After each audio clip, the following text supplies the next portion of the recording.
9 दिन हो गए थे दिनकर को अस्पताल के उस मेंटल वार्ड में। उसकी पत्नी माया और बेटी गुड़िया उसे हर दिन देखने आते।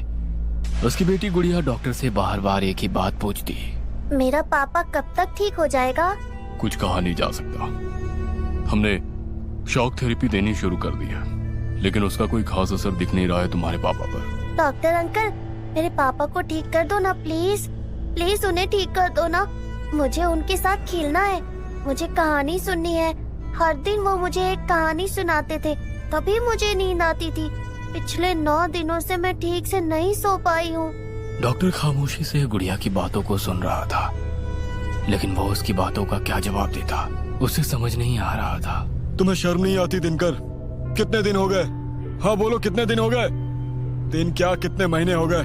तुम एक ढंग की तस्वीर नहीं ले पाए हमारे अखबार के लिए। देखो, हम यहाँ भंडारा नहीं चला रहे हैं, ना ही चैरिटी कर रहे हैं। हम सैलरी मुफ्त में नहीं देते, काम करना पड़ता है काम। सर, मैं तस्वीरें तो लाता ही हूँ। उन घटिया बिना मतलब की तस्वीरों का मैं क्या करूं बोलो? उसकी अगरबत्ती बनाऊं? लोगों को मसाला चाहिए तस्वीरों में, दर्द चाहिए, इमोशन चाहिए, ड्रामा चाहिए, तभी तो हमारा अखबार बिकेगा। सर, मैं कोशिश तो कर रहा हूँ। क्या खाक कोशिश कर रहे हो? कान खोल कर सुन लो। इस हफ्ते अगर ढंग की और जबरदस्त तस्वीरें जिसमें इमोशन हो अगर वो नहीं आई, तो फिर अगले हफ्ते से अखबार के दफ्तर आने की कोई जरूरत नहीं है। पिछले 6 महीने से दिनकर ने एक भी ऐसी तस्वीर नहीं खींची थी जो अखबार के लिए फायदे का सौदा होती। पिछले 6 महीने से उसकी सैलरी भी लगभग आधी ही आ रही थी। बहुत तकलीफ से वो घर खर्चा चला रहा था। आज जब बॉस ने उसे ये कहा कि अगर कोई जबरदस्त तस्वीर वो नहीं खींच कर लाया तो उसे अगले हफ्ते से दफ्तर आने की जरूरत नहीं है, ये बात बार बार उसके दिमाग में लगातार घूम रही थी। उसे कुछ रास्ता नहीं सूझ रहा था कि आखिर वो कहां से ऐसी तस्वीर खींचे जो उसके बॉस को खुश कर सके। उदास मन से वो घर पहुंचा। माया ने टेबल पर रखा खाना लगाया। बेमन से दिनकर अपनी पत्नी और बेटी के साथ खाने बैठा, लेकिन उसके गले से निवाला उतर ही नहीं रहा था। तभी माया ने कहा, गुड़िया के स्कूल से फाइल रिमाइंडर आ गया है। अगर इस महीने फीस नहीं जमा की तो उसे स्कूल से निकाल देंगे। माया अपनी बात कही जा रही थी, लेकिन दिनकर तो किसी और ख्याल में खोया हुआ था। उसे देखकर माया को जोरों का गुस्सा आया। दिनकर, मैं तुमसे कुछ कह रही हूँ, तुम सुन रहे हो कि नहीं? क्या हुआ? होगा क्या? तुमने और तुम्हारी इस नौकरी ने हमारा जीवन नर्क बना दिया है। मन तो करता है तुम्हारा ये कैमरा लूं और इसे आग लगा दूं। अरे तुम्हारी इस नौकरी के कारण छोटी छोटी चीजों के लिए कॉम्प्रोमाइज करना पड़ता है। मैं तो कर ही रही थी फिर भी किसी तरह समझौते, ये सोचकर कि यही मेरी किस्मत है। लेकिन अब हमारी बेटी को भी करना पड़ेगा। अगर उसकी फीस जमा नहीं हुई तो स्कूल वाले इसे स्कूल से निकाल देंगे। हाँ, ऐसे कैसे निकाल देंगे? फीस नहीं दोगे तो निकालेंगे ही ना, आरती तो नहीं उतारेंगे। और हाँ, ये भी याद रखना कि ये फ्लैट भी रेंट का है और मकान मालिक इसके लिए भी लास्ट रिमाइंडर दे चुका है। दिनकर इन दिनों जिंदगी के थपेड़ों से तो परेशान था ही, ऊपर से माया की जली कटी बातें उसकी आत्मा को चोट पहुंचा देती थी। मैं कुछ करता हूँ माया, तुम स्कूल वालों से कहकर थोड़ी मोहलत ले लो। अरे ये बात कहते हुए तुम्हें तो शर्म नहीं आती, लेकिन मुझे आती है। पिछले 6 महीने से कितनी बार मोहलत ले चुकी हूँ। अब तो मन करता है कि कहीं भाग जाऊं या कुछ कर लूं। अस्पताल के मेंटल वार्ड के बाहर कुत्ते लगातार भौंके जा रहे थे। दिनकर अस्पताल के बिस्तर पर चुपचाप बैठा हुआ था। थोड़ी देर पहले ही उसकी शॉक थेरेपी हुई थी। पिछले 9 दिनों में उसकी सेहत बहुत ही डाउन हो गई थी। वह एकटक अपने वार्ड की खिड़की की ओर घूरे जा रहा था। तभी अचानक उसे लगा कि खिड़की से 2 आंखें उसे घूर रही है। वह उन आंखों को अच्छे से पहचानता था। यह वही आंखें थी, तस्वीर वाली। दिनकर के दिल की धड़कन एक बार फिर से तेज हो गई। अचानक वो आंखें वहां से गायब हुई और खिड़की धड़ाम से बंद हो गई। दिनकर बहुत डर गया। तभी उसे लगा कि उसके कमरे में कई सारे लोग बैठे हुए हैं और उसके कमरे में कुछ लाशें भी रखी हुई हैं। बैठे हुए लोग उन लाशों से लिपट कर रो रहे हैं। रोने की वो आवाज बहुत ही डरावनी थी। आंखें खोलो, ऐसे मुझे छोड़कर क्यों चले गए? आंखें खोलो। दिनकर का दिमाग काम नहीं कर रहा था। वह बिस्तर से उठकर भाग जाना चाहता था, इसलिए वह जल्दी से बिस्तर से उतरा लेकिन तभी उन सभी ने उसके पैरों को पकड़ लिया। उसके बाद वहां बैठे लोगों ने उसके पैरों में लोहे की जंजीर बांध दी। दिनकर अपने पैरों को उस जंजीर से निकालने की कोशिश करता, लेकिन वो उस कोशिश में नाकामयाब हो रहा था। लेकिन फिर भी वो कोशिश करता रहा। उसका पैर लोहे की जंजीरों से लगकर लहूलुहान हो रहा था। तभी न जाने कहां से कुछ चूहों का झुंड वहां आया और उसके पैरों को काटने लगा।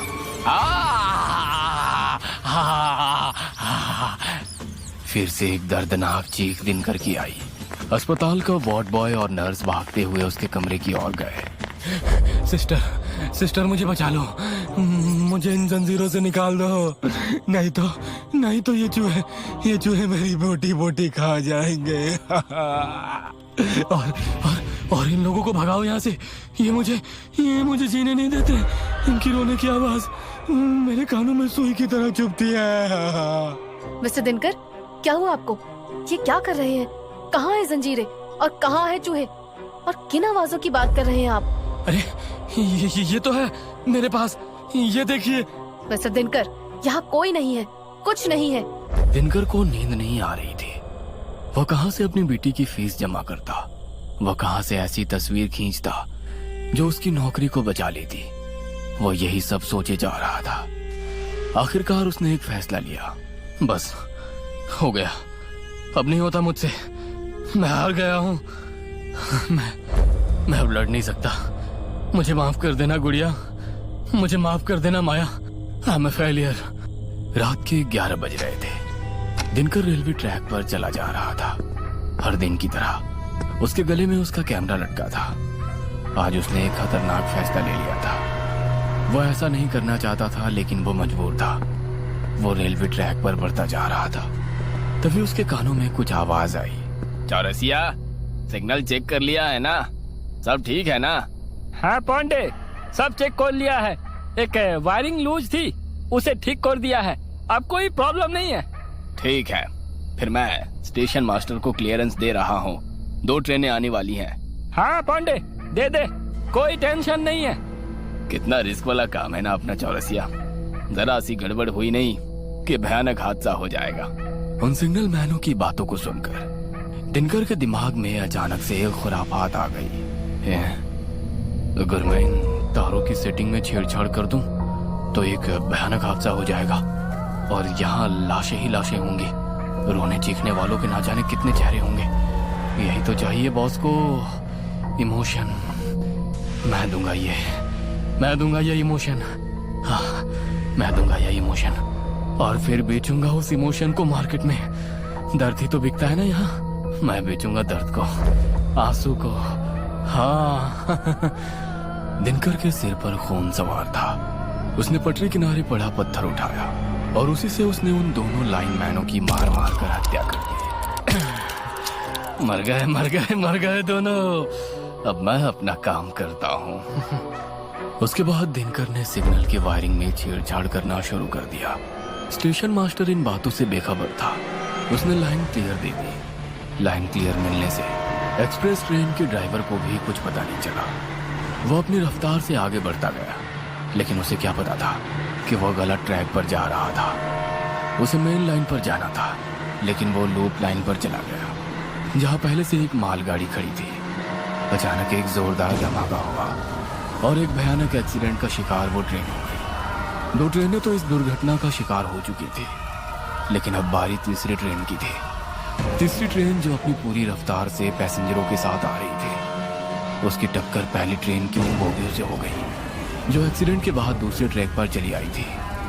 और फिर से वैसा ही जोरदार धमाका हुआ। ऐसा लगा कि कोई बड़ा बम विस्फोट हुआ है।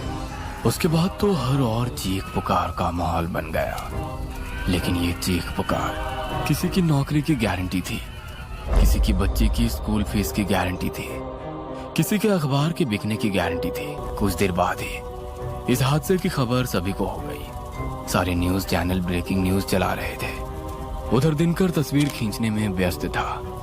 आज जब उसने सारी तस्वीरें अपने बॉस को भेजी तो वो बहुत ही खुश था।